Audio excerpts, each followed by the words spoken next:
Hello everyone, আসসালামু আলাইকুম। চলে এসেছি বাজার করার একটা ভিডিও নিয়ে। তো সকাল সকাল ঘুম থেকে উঠে চলে গেছি বাজারে, মাছের বাজারে।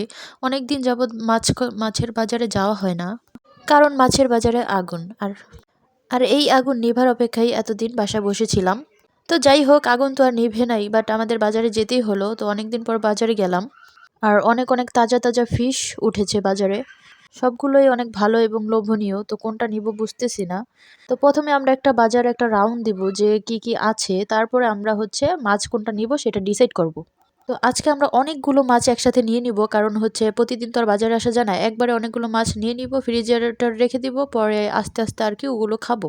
তো এই যে এই মাছগুলো এত মানে দেশি মাছের মতো, বাট এগুলো আর নেওয়া হয় নাই। শিং মাছ, ছোট ছোট শিং মাছ আমার খুবই পছন্দের। আর এই যে আমার ফেভারিট চিংড়ি, যেটা কিনা না নিয়ে বাসায় যাওয়াই যাবে না। তো বাজার করা মোটামুটি হয়ে গেছে। এতগুলো ফুটেজ নেওয়া হয়নি আসলে, বাজারে অনেক ভিড় আর অনেক মানুষ ছিল। তো এই যে আমরা বাজার করে এখন বাসায় চলে যাব। আর বাসায় যাওয়ার পরে তোমাদের দেখাচ্ছি কি কি বাজার করে নিয়ে আসছি। তো এই হচ্ছে বাজারগুলো।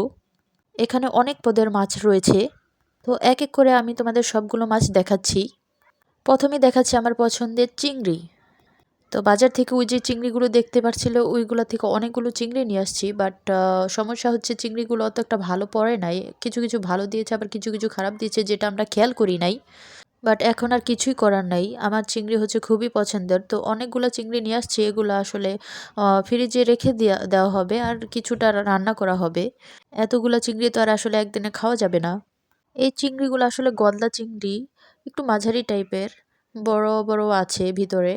আর কিছু কিছু চিংড়ি আবার দিয়ে দিছে হচ্ছে জেলি, জেলি আছে ভিতরে, মানে জেলি টাইপের চিংড়ি দিয়ে দিছে। যে সাদাগুলো হচ্ছে বেশ একটা ভালো পড়ে নাই, বাট ওই সবুজ সবুজ কালারগুলো তাজা আর কি, ফ্রেশ লাগতো। তো এখন আমরা হচ্ছে চিংড়িগুলো আলাদা করে নিচ্ছি আর কি, ভাগ করে নিচ্ছি। আর এগুলো হচ্ছে ট্যাংরা ফিশ। এই ফিশগুলো খেতে খুবই ভালো, আর এগুলো হচ্ছে অনেক পুষ্টিসম্মত। তো এগুলো আর কি ফ্রিজারেটরে রেখে দেওয়া হবে। আর এগুলো হচ্ছে মাছের পেটি, এটি হচ্ছে রুই মাছের পেটি। এগুলো অনেকেই খায়, আমাদের বাসায়ও খায়, আমার ভাইয়া খায়। এগুলো রান্না করে খাওয়া যায়। আর এই হচ্ছে মাছ, আর এটা হচ্ছে রুই মাছ, যেটা হচ্ছে কেটে নিয়ে আসছে। অনেক বড় রুই মাছ, তো তাই কেটে নেওয়া আসা হয়েছে। রুই মাছের পাশাপাশি আরেকটা হচ্ছে, এটা হচ্ছে কালীবাউস মাছ।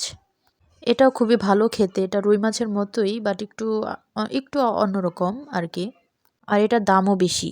মাছগুলো এখন আমরা আলাদা আলাদা করে ভাগ করে রেখে দিব ফ্রিজে। আর এগুলো হচ্ছে কবুতরের বাচ্চা। কবুতরের বাচ্চা হচ্ছে এই সময় ভালো অনেক উঠেছে। এখানে 4টা কবুতরের বাচ্চা, এক একটা পিসই 150 টাকা করে নিয়েছে।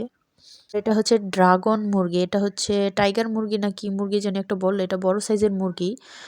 ব্রয়লার বললো না, বাট ব্রয়লারই হয়তো বা বড় হয়ে গেছে সেই জন্য। এটা মুরগিটা অনেক ওজনের ছিল, অনেক বড়, প্রায়